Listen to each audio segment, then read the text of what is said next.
Hey, our upgrade pace is looking solid right now, but I do think we need to push harder if we want to stay competitive. Here's the report. What's up, guys? Welcome back to the Sauber Career Mode, part number 13. Hope you all had a fantastic Christmas and New Year. And as you can see, based off that development comparisons chart, that McLaren have made a little bit of a step up since the Christmas and New Year break that I've been on. So that's a bit frustrating, but that's one of those things, really. But we're going to have to see if we can close that gap up in a future race. We'll have to wait and see on that front. Let's get into practice, though, for the Italian Grand Prix. Welcome to the north of Italy, where today's practice session is about to start for this weekend's Italian Grand Prix. One of the most famous corners here at Monza is the Variante del Rettifiglio, the first corner chicane. It's been the scene of so many first-lap incidents over the years, and I think the teams will be holding their breath, hoping that they make it through that corner cleanly at the start today. This is such a tricky corner to find the right braking point for. You approach it around 220 miles per hour down the main straight, then scrub off 170 miles per hour in just over 100 meters. It's very easy, therefore, to overshoot and end up driving through the escape road. Alright, here we are for practice one, beginning with the track acclimatization around this fantastic historical Monza circuit just outside of Milan in Italy. And actually, this is one of the circuits I've actually managed to have the opportunity to go around in. Not an F1 car, obviously, but only one of those tourist van sort of things that you can use as part of pay for and actually get taken around the circuit itself. And it was actually a really good experience. And I also managed to get onto the top step of the podium at the Monza circuit, which was excellent. That's another thing you can actually buy as part of the tour guiding sort of things. And it was like we actually were there a couple of weeks before the Italian Grand Prix last year, which so if only we were there a couple of weeks afterwards, then we would have actually been around for the Grand Prix. But anyways, that's enough of me talking about my last holidays. Let's talk about what's happening on track right now. And as you saw, we managed to get the maximum number of resource points available in the track acclimatization. We then moved on into the tyre wear test, which should be a little bit more straightforward because this particular circuit is quite easy to get the minimal tyre wear, unless you really work the tyres in particularly the Lesmo section and also the Variante Ascari section. So mainly the middle sector and the final sector is where you need to be a little bit more careful when it comes to the tyres. We were able to get the maximum number of resource points available from that after a really good exit from the parabolic and minimal tyre wear, which was absolutely fantastic. We then moved on into fuel saving, which was a little bit trickier than I expected it than I thought it would be, mainly because of the fact that I thought we would be able to just use a lot more lifting and coasting because of the fact that it's so many long straights. You should be able to then lift off a lot earlier than what you expected to do. But anyways, it took us about a lap for us to actually get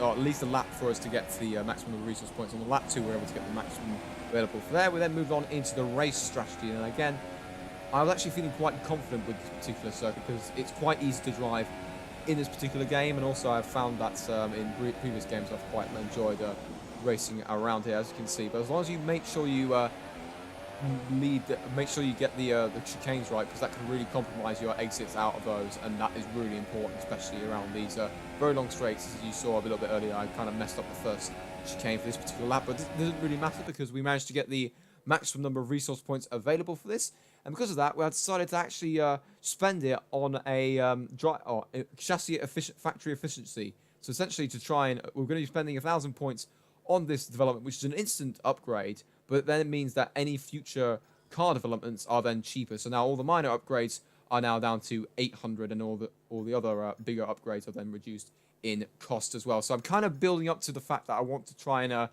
reduce that gap, because we're miles behind everyone else in terms of the performance in that particular area of the car. I think I need to make multiple upgrades in that particular section, maybe towards the end of the season, such that they're on the car for next season, which I'm hoping to do. I should be able to get into a second season if I can try and get these out as fast as I possibly can. We'll have to just wait and see what my sort of schedule is like. But anyways, we're now into the qualifying program, and unfortunately we weren't able to get the maximum number of resource points available for this. We were only able to get the green objective. I think mainly because we didn't have the we still had an old engine currently in for the practice session, so one of those things really, but we managed to get past the objective, which was fantastic. We've now got a cutscene to watch. Hey, Looks like you've got a bit of rivalry going on out there. This is good. Gets people talking about you. Just make sure you outperform them, okay? Thank you very much, Emma. Let's have a look and see who our rival is. It's actually going to be Kevin Magnussen that's going to be the new rival for us. That will be very interesting to see. Let's see how aggressive he is in this game compared to what he is in real life, considering some of the complaints that some of the drivers have had in real life. But we'll have to wait and see on that front. The Haas cars have actually been pretty good recently, so it might be a bit of a challenge to beat him, but let's see what happens. Let's get into qualifying. Qualifying is about to start here at the Autodromo di Monza for the Italian Grand Prix. The teams are about to head out onto the track any minute now.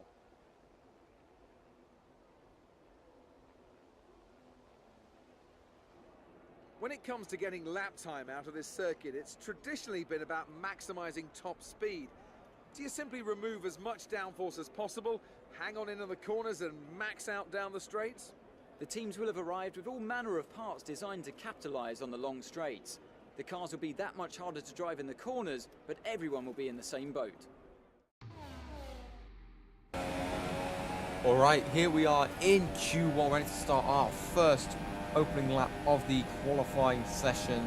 And obviously the first lap is only just trying to get a lap time on the board right here. But unfortunately for us, we've got a little bit of traffic ahead of us with the Williams of Lance Stroll, which isn't helping us too much. We now cut to our second lap. We're currently down on our sector times. We're now trying to see if we can try and get into the slipstream of the Williams here and trying to get ourselves a time to improve on. But unfortunately for us, we're unable to actually improve on our our initial first time, which was really frustrating. But that's just one of those things really. So it meant we had to go all out on that final lap. As you can see, we're currently down in 14th behind Stroll based off the lap times, but it looks like we're going to improve quite dramatically on this final lap here as we now come across the line. Right about now, we move up into 11th place, which is absolutely fantastic. Which means that we actually managed to get into Q2 at a circuit which I think we were probably meant to be struggling, considering we have the second worst power unit on the grid alongside with Honda, as you can see right there. Fortunately, Verlaine was able to miss out, but he was faster than both the McLarens, which is absolutely fantastic.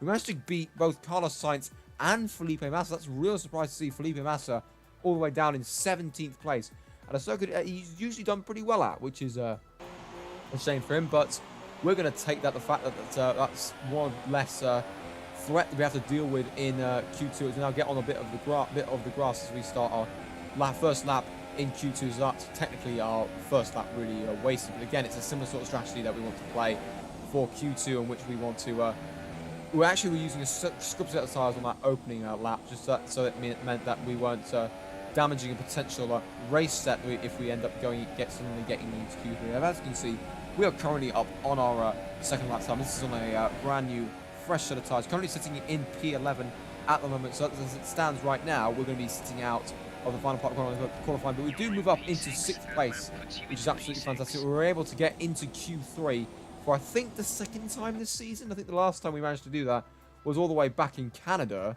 Please correct me in the comments if I'm wrong. I'm pretty sure it was Canada, which was an awful long time ago, considering when I recorded that. But anyways, looking at who got eliminated there, Nico Hulkenberg, the other Williams of Lance Stroll, Fiat, Magnussen, our rival. So it meant we got a little bit of a lead on him to start off our rivalry with him, and then Jolyon Palmer rounding off that the top 15 and the remaining guys that were out in Q2. But anyways, we're now into the final part of qualifying.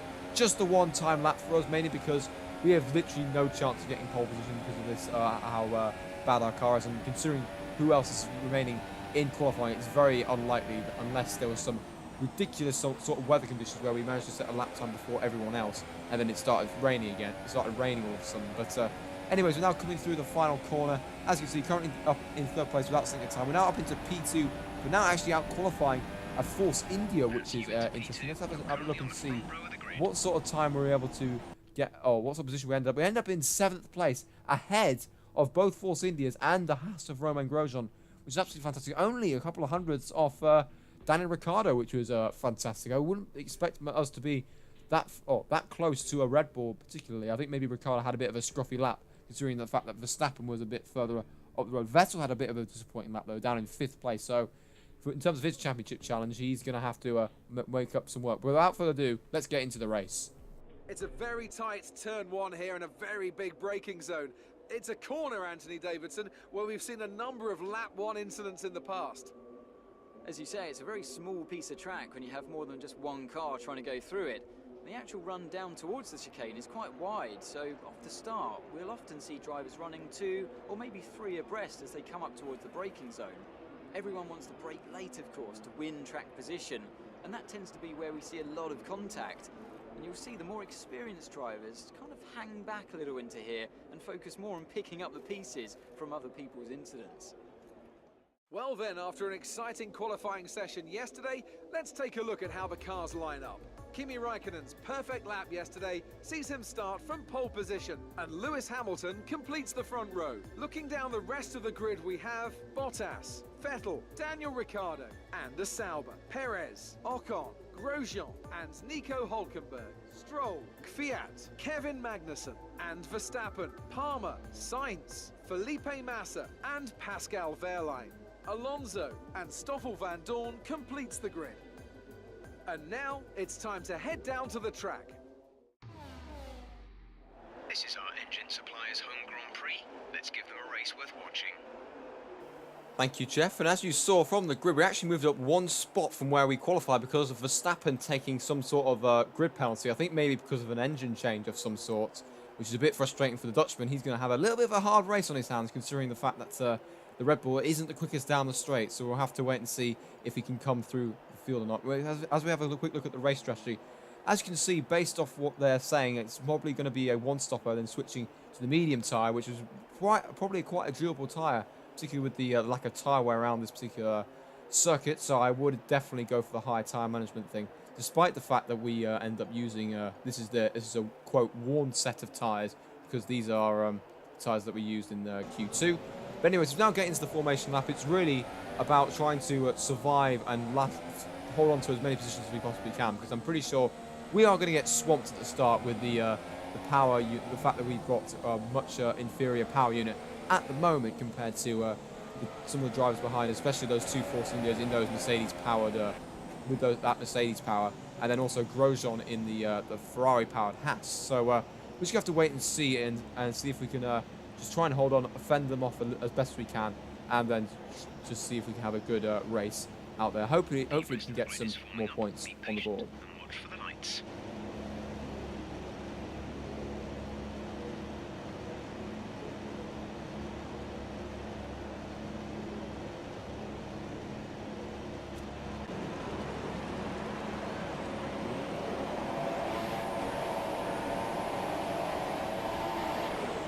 Lights out, and away we go for the final European race of the season. As you can see, just as I predicted, we're getting swamped at the start by both Force Indias, Perez and Ocon, already making their way past us prior to the first chicanes. We're now heading towards that heavy braking zone. We're still on side by side with the Force India, I think, of Perez.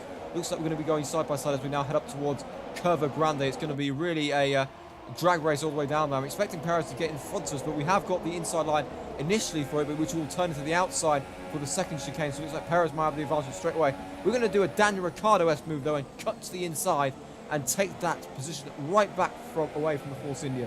So that means we've been able to maintain track position despite the initial getaway not being the greatest on our hand, and nothing really much happened on that remaining lap. But anyways, we're now on towards the end of lap number 2. As you can see, we're closing in on the back of Daniel Ricciardo. It seems like on the early part of stages of the race, we seem to have the pace advantage. I'm not sure what's happening with Ricciardo. Yes, there is an interesting thing, is that he is on the yellow walled soft tyres, so maybe that's what's holding him back a little bit. Anyways, we're now coming to the start for the straight, start lap 3. We're in the slipstream of the Red Bull here. We could have an opportunity to overtake Ricciardo down the main straight here as we now come up towards the chicane, but looks like Ricciardo's managed to brake a little bit later than us. He's locked up though, and that's going to force him a little bit wide, but he's managed to maintain track position just about, and now we're going side by side again with Perez, who's tried to force his way past us again as we now head up towards the as we make contact a couple of times with the Force India going through Curva Grande side by side once again. It looks like we might have to do a similar move as what we did before, but it looks like we're going to be able to hold around the outside this time as we now go side by side through this chicane. We just about hold it. We make a little bit more contact. I think that was more Perez's fault than that side of things, because he didn't really give us the space. We didn't really have anywhere to go other than off the track. So I'm going to say that was Perez's fault on that particular case, but I was trying to squeeze him as best I can earlier. So anyways, we're now on to one lap later. We've now got the DRS in operation, and once again, we've managed to close up to the back of Daniel Ricciardo. May have an opportunity to blitz straight past the Red Bull like he wasn't even there. He's like in a Honda-powered car. That's how easy that overtake was. I'm really surprised how easy that was against a Red Bull. We managed to overtake him. We're now up into an unexpected 5th place. I'm expecting Ricciardo to come back, though, a bit later on in the race with those yellow wall soft tyres. Those will obviously last a little bit longer. We're now on to lap 5. As you can see, Perez is trying to make his way around Daniel Ricciardo. Now trying to make a secondary overtake into the Ascari chicane, but he's not close enough for him. Not close enough, and that means we're able to maintain position. That's actually cost him a little bit of time, and he may be under threat again from Ricciardo. But for now, we're maintaining 5th position. As you can see, up in front, the top 4 of the top 2 teams have pulled dramatically away from us. We're now got onto the middle end of sector 2 of lap 7. Perez is trying to go for another maneuver up the inside of the Ascari, but we managed to break a little bit later. We've unfortunately go a little bit wide on the exit of Ascari, and that's going to give Perez a big opportunity to overtake us down the straight prior to the Parabolica. We're going to have to go to the right-hand side of the track to ensure that we have the inside line for the Parabolica. Yes, it's a much tighter angle into turn, but we're going to have the inside line anyway, to try and force him out a little bit wide, and therefore means we're going to be safe from any overtake on the main straight. And as you can see right there, he is now going to be under threat from Ocon. We've now gone board to a replay with Checo and see exactly what happens for us. As you can see, the mistake we made compromises our exit of the last part of the Ascari chicane. That means Perez has a lot more straight line speed on us down this straight. If we had kind of ensured that if we made sure that we actually went through that corner cleanly, we wouldn't have had that problem. But that's actually the issue that Perez had. He actually locked up into that corner. That's why he dropped quite far back from us. There's only a couple of laps later where he was able to reel us in again, and we're up in the fight again. This time we got to the inside. This time around, and we're able to fend him off. We're actually setting some personal bests through the sectors, which is quite interesting. I think it's also our pit stop lap. It's already lap 9 of the race, and it's already pit stop time. But I think it's a perfect time to actually come into the pits right now, as Perez is trying to put us under pressure prior to us making that pit stop. As we now head up towards the pit lane, and let's see if we can maintain position, as it looks like Perez is following in just behind us. So it's going to be a battle of the pit crews as to who is going to come out on top here. Let's see if the mechanics can do the business. Exit now. You'll be racing as you leave the pits. And unfortunately, we were just a slight delay meant that we ended up getting held up by the fact that Perez was coming down the pit lane. As you can see, we have lost position. But look at this. We've nearly got collected by 3 cars racing down towards turn 1. It is both McLarens in a fight with our teammate Verline. It looks like Alonso has managed to make his way past Verline, which is really annoying, considering the fact that he's in the inferior Honda power. But now we've got to deal with this traffic in front of us. It looks like we might be able to get Van Dorn into the second chicane. It looks like we're going to go straight past him prior to that, but they've got a little bit of an issue with the 2 cars in front. So we then cut to the inside and go past both Alonso and Verline into the second chicane.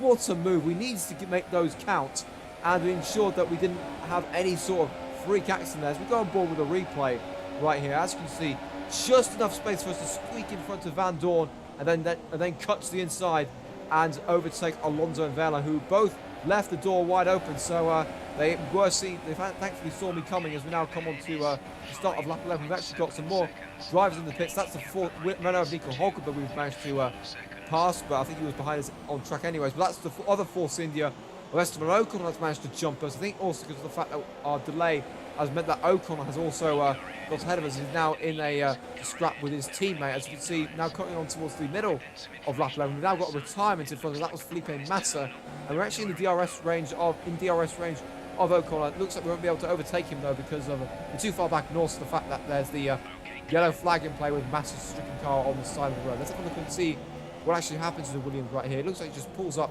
at the end of the second Lesmo with some sort of car problem. A bit of a disappointment for the Williams right there, and also a bit of a disappointing weekend overall for Williams in general. So now on to lap 12. Verline is making his pit stop. I think he's the one and only stop of the day. As we now come in towards the first chicane. That is Daniel Ricciardo that has managed to overtake us using the overcut on those soft tyres. So I knew that he was going to have some form of pace a bit later on in the race. We now come up to was the end of the second sector of lap 12. Ricciardo is accelerating away, but we're in a little bit of a scrap here. Managed to catch up to the back of both Ocon and Perez, who are being held up by the last Williams in the race, Lance Stroll. And as you can see, Perez is going up to the inside of the Parabolica to overtake Stroll into the final corner and try and escape away. And Ocon will try and follow his teammate through on the main straight and into the first chicane. We're going to try and see if we can stick with Ocon as best we can. He's in the slipstream of Williams, which is why he's managing to accelerate a bit far ahead. But Stroll is going defensive into the chicane, which means that Ocon is probably not going to overtake. We very nearly, though, misjudged the braking. We try and go for a late manoeuvre up the inside. Unfortunately, though, that doesn't come off for us, and we end up not gaining any positions and lose a little bit of speed and momentum onto that second straight as we now head through Curva Grande. And then as we now come on to 1 lap later, Ocon trying to make a move up the inside into the Ascari chicane. Hulkenberg is now joining the party here due to the fact that Stroll is holding us up so much due to his worn, I think he's on medium tyres, based off the fact that he's still out there racing after 13 laps, especially the fact that Ricciardo's come in after the yellow wall soft tyres. We now come up towards the Parabolica. We might have fancy a move up the inside of Ocon into the Parabolica. We're going to go for a late manoeuvre on him, make a little bit of contact, but just about make the manoeuvre stick, and we're now up a position. And now we're going to go after Lance Stroll and see if we can overtake him and see if we can leave Ocon as a result in our dust. We now open the DRS with Stroll. We're going to go straight past the Williams here. It seems like he's lost all the grip he has left in those medium tyres. We're now going into the first chicane, overtaking him up into 10th place. Kind of make a big deal of it by hitting the curb a bit too hard. We've got a yellow flag that's in play though, and the DRS has been disabled. Looks like it's a virtual safety car that's been called. Yes, that's what has actually happened, which means we're going to be maintaining track position. And it's actually Ocon that is out of the race. It seems like he picked up some sort of car issue just as we were heading up to the first chicane here. Unfortunately for him, it's a bit of a shame, as we were looking to have a little bit more of a scrap with him a bit later on in the race. But unfortunately for him, he's pulled up with some sort of car problem. He ends up pulling over just as Hulkenberg passes him just before the Curva Grande, and that's kind of a reason. That's probably the reason why this virtual safety car was called out, because it was in a really tricky spot for the marshals to recover. And at least it gives us a little bit of a respite and a little bit of time just to save a little bit of fuel, because then the virtual safety car did end as we headed up to Variante Ascari. So we need to make sure we now start to build the gap ahead of Stroll to ensure that we're not going to be under threat for the near future. We're now on to the start of lap 16, currently still sitting in P10. Unfortunately, we kind of make a big deal of the first chicane. That's going to allow Nico Hulkenberg to get right onto the back of us here, and this is a real opportunity for the German to take away the final point, as it stands, the final point position. I think a couple of other drivers are still out there yet to make their first pit stops, I think. I'm not 100% sure. As Hulkenberg tries to go up the inside into the Ascari, we're able to fend him off for now, though. He might have a good run at us, though, into the Parabolica, because we were slightly compromised with us defending into Ascari. As you can see, Hulkenberg seems to have a little bit more straight line speed than us at this moment in the race. He must be running in rich mix or something as he tries to go around the outside into Parabolica. We force him a little bit wide, and it means that he's going to have to try and overtake us on the main straight. As you can see, he's in the slipstream of us prior to the DRS zone, so he might have a little battle on our hands to try and keep position as Hulkenberg comes in. We're now going to rich fuel mix to try and fend him off here. So we're going side by side into the first chicane. We've got the inside line, so we break a little bit later and ensure that we are able to fend him off with no contact as well, which is absolutely fantastic. We're able to fend him off for now, at least, although he's going to be coming back a little bit for more 1 lap later as we now enter the Parabolica section again. This time he tries to go to the inside line, as I didn't really expect to do so. We understeer a little bit wide on the exit, though, so we're trying to get the power down as quickly as we possibly can, so that he then has to waste a lot of the main straight trying to actually get into the toe in the slipstream before actually trying to make the overtake. As Hulkenberg is now getting close, we then go to the right hand side of the track once again to try and fend him off, and we're able to do so again by breaking a little bit later again into the corner. Slightly touched the curb a little bit too much on that particular time, but we're able to fend them off. We're now up into 8th place. I think a couple of drivers have now started to make their final pit stops and must be moving on to the super soft tyres, so they could be a threat to us a bit later on. We're now up into 8th place, as I mentioned before. Hulkenberg trying to go around the outside of us this time into Ascari, and that's kind of cost him quite a bit of time in that particular section right there. And it looks like we're going to be have a little bit of breathing space for now, as we're now onto the main straight, as we now cut to the start of lap 19. Sainz, I think that is that's in the pit lane right now, so that means we gain another position up into 7th for now, which means we've unfortunately lost 1 position off the start, but that's one of those things really. I was expecting us to lose at least 1 position due to the fact that I'm expecting cars behind us to be a little bit quicker than us. I was expecting Verstappen to actually make his way through the field, but unfortunately for him, he hasn't been able to do so. As we're now on to start of lap 21. Nothing really major happening right now. We've managed to get the gap between ourselves and Hulkenberg, which is absolutely crucial, which means we're in a pretty good spot. We just need to make sure we bring the car home in one piece, not make any stupid mistakes, because I'm pretty sure the drivers behind are going to definitely take advantage, because it's not too big a gap. As we now on to as we now come through lap 23. We've got 4-5 laps remaining, and as you can see, it's a much bigger gap than what we had a couple of laps previously with Hulkenberg there. We're kind of trading off lap times with Sergio Perez in front, but I think he's a bit too far ahead of us for us to actually have a go at them, as we now come on to the final lap of the race, actually setting our personal best on the penultimate lap, which is absolutely fantastic. Seems like these tyres are holding up very well so far. It looks like we're going to be able to finish without any major problems as we now come towards the end of the race. With finally nothing really much happened towards the closing stages for us. We were basically just trying to get as big a gap as we can over Hulkenberg, and we were able to get that. And so we're going to come home in a fantastic 7th place. Okay, pick up rubber and bring it home.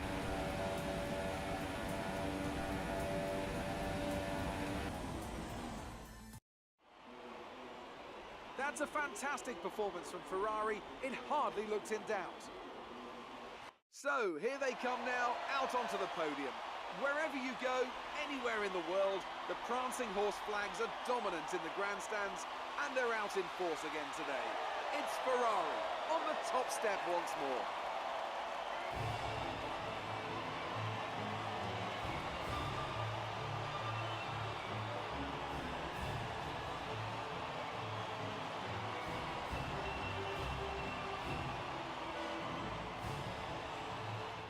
So then, it's time to see how this result affects the Drivers' Championship. It's a good result for Kimi Raikkonen, who extends his advantage at the top of the championship. And now I'd like to ask you, Anthony Davidson, who was your driver of the day?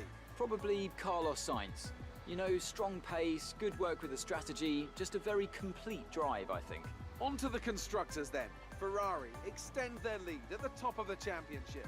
Another team that will be satisfied with this Grand Prix is Sauber, whose good result moves them further up the championship. That's it for today's Grand Prix, and from Ant and I, it's goodbye, and see you again next time. So, confirmation of the results from the Italian Grand Prix. Raikkonen winning the race with Hamilton 2nd and Vettel in 3rd. So, a double podium finish for the Tifosi to enjoy and celebrate. Raikkonen getting back to winning ways as well, and getting his championship back off track after a little blip in Hungary and also in the last race in Belgium. Bottas was 4th, Ricciardo in 5th, Perez in 6th, myself in 7th, Hulkenberg a good 8th, and also a good result for Kvyat in 9th for Toro Rosso as well, with Grosjean picking up the final point in Haas in 10th place. I think that's enough for us to actually retake the 5th place away from the American outfit, but I have to wait and see on the in terms of the Constructors' Championship. This is what the drivers' standings look like. We've not changed, no real change in terms of overall position, but Raikkonen has now got a 2-race win advantage again over his teammate Vettel, with Bottas in 3rd, a further 19 points back, with Hamilton in 4th. And as we now have a look at the Constructors' Championship, yep, that's what I thought might have happened. We've managed to get ourselves back in front of Haas into 5th place by just 3 points. I mean, it's gonna go to and fro between us two teams, I think, until the end of the season. Toro Rosso picking up a couple of more points, so they're trying to get into the little scrap as well. And also Renault getting a couple of points, good result today, has meant that they're not too far away behind Williams now in the battle for 8th place. With McLaren still yet to score at this stage. They're getting close to some of the races where they actually managed to score a good chunk of points in real life. So we'll have to wait and see if they can replicate that in the future. I think this race was also done before the recent patch where they got another upgrade in performance, but I'm hoping that doesn't affect us too much in overall the performance charts, etc., and we're able to fend them off till the end of the season. I think we've got enough points to ensure that we have beaten them at least for that. But anyways, this is going to be the end of today's episode. I hope you enjoyed it.